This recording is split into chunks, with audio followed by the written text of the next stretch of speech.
So with that, let's start the show. Our first comic, you probably saw him on America's Got Talent recently. He was bold enough to roast the shit out of all the judges, including Simon Cowell, and to wear a tank top on television. Please welcome the very funny Alex Hooper. Hi, everybody. Yay. What you're seeing behind me is not a Zoom background, everybody. That is the beautiful Pacific Ocean. I am currently coming to you from Palos Verdes, California, celebrating a friend's birthday. There's about 5 of us here, and I was going to go in the house to do a show, and I thought, why?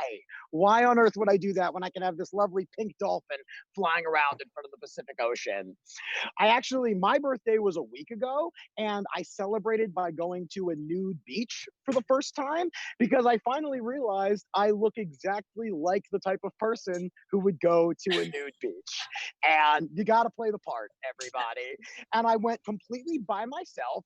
And a few of my friends were like, well, did you get naked? And I was like, yeah. Do you know how creepy it would have been if I didn't get naked as a solo man at the nude beach? If I wasn't flopping it out, that would be extremely weird. I'm not going to be that person. You know, I know what I look like. I know I belong at a nude beach. Like, I'm the guy that's exactly the type of person that you expect to see at an orgy. Like, you think it's going to be Eyes Wide Shut and you're going to open the door and it's going to be Tom Cruise and Nicole Kidman and it's just me in a 2-bedroom apartment over a plate of carrots, just like, I'll be there in a minute. Let me recharge, man. Come on. So you got to play the part, right? You got to do it. I live in West Hollywood, California, which we have been having a lot of protests. If you don't know, West Hollywood is the gayest neighborhood in the entire world. I love it so much, but my neighborhood doesn't feel like my neighborhood right now. Like, there are no shirtless men drinking margaritas in the middle of the street at 2 p.m. on a Tuesday, and that's not the neighborhood I signed up for. You know, if you're curious, if you live in a gay neighborhood, there's one very easy way to tell. You'll see rollerblades hanging from the telephone wires. Easy litmus test. Somebody turned a very gnarly trick. People saying, like, with the protests, like, are you afraid they're going to break out into riots? I was like, no, I live in West Hollywood. If anything, it's going to break out into that orgy that I belong at. And we're just going to pile on top of each other until we hit the sky. And it's going to be the biggest showing of love at all time, because that's what those protests are. It's all peace. It's all love. I will say, like, the protests have been really, really inspiring, but some of these companies are getting on board really quickly and realizing what they need to do. Like, Soup Plantation got out right in time. That was incredible on their part. They saw the Black Lives Matter movement picking up steam. They're like, you know what? Before anybody gets mad at us, we're just going to go ahead and check out right now. We'll shut ourselves down. Thank you very much for playing, everybody. I hope you enjoyed the clam chowder. I'll tell you when I knew that these protests were making a difference, though, because I saw something that I never thought I would see in my entire life. I saw if you watch the riots in Long Beach, the protests turned into riots and looting. I watched 200 inner city kids run into a Hot Topic as fast as they could. And if that isn't progress, I don't know what is. I never thought I would see that in my life. That was the only time looters ran into a store and came out dressed worse than when they went inside. I don't think anybody knew what Hot Topic was. Like, somebody was in the middle of, like, who threw this brick? Like, why are we in here? Did anyone know what this place was? And meanwhile, there's like, okay, give me another Godsmack poster, I guess. I don't even know who that is, but if we're taking stuff, I'm not going to leave here empty-handed. I think, like, the police, you know, I fully believe in defund the police and all that, but I have an easy solution to stop these shootings because these are completely ridiculous and completely unwarranted. Here's how you do it.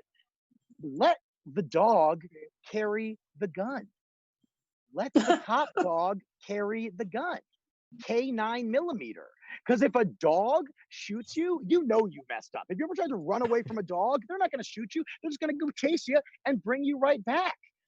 That's what's happened with the police force. We've literally put the dumbest humans and the smartest dogs on the exact same playing field and been like, you guys work together. That'll be fine. You don't need to speak, right? Just be friends. Feed them some treats. Go solve the murder, please. Do whatever you need to. What I'm really amazed at, though, is people's commitment to crimes during the pandemic. Like, 3 times during the pandemic, I've gotten an Amber Alert It's like, you're still kidnapping kids out here? Where did you even find one? I'm walking around. There's no kids on the street. They're not out in the parks or anything like that. They're all at home. Like, you have to commit so hard to steal a child right now. And honestly, I don't I don't understand kidnapping as a crime as a whole, because that's the only crime where you take something one day and then it costs you $300,000 over the next 18 years. Kids are smart these days. They're not just jumping in your van with the promise of candy. They're like, I'm sorry, stock options or a Netflix password? I'm not taking an M&M. Are you kidding me? I'm an adult. I eat candy for breakfast every single day. And that's why you have to ransom a child. That's the only thing you can do with them, because that's the only way you're going to get your money back. Like, I'm never going to have my car stolen and 3 days later get an envelope in the mail made of cut up magazine letters that's like, if you ever want to see your Hyundai Elantra again, you better give me $4,000 or best offer, or we're going to take it apart piece by piece. Don't believe me? Here's a muffler. And I'm going to be like, no, not my Hyundai Elantra, everybody. No.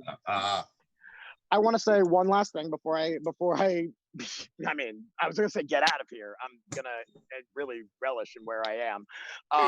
But Universal Studios has officially announced there will be no Halloween Horror Nights this year, everybody, which I, for one, am very disappointed, because I was so excited to do their COVID-19 maze. All you do is go into a very small, dark room, and then 50 teenagers come in and start coughing on you as hard as they can, and you're forced to stay in there for 10 minutes, and it's the most horrifying experience of your entire life.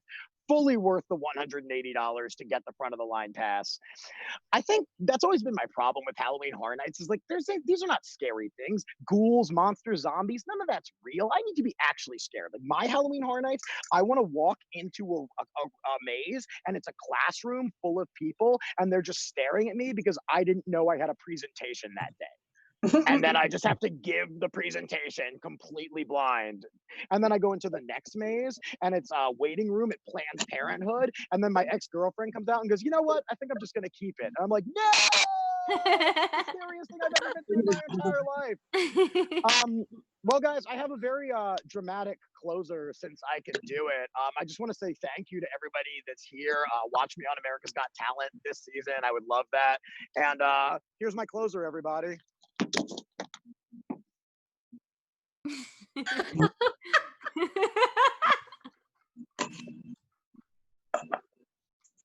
No one's gonna beat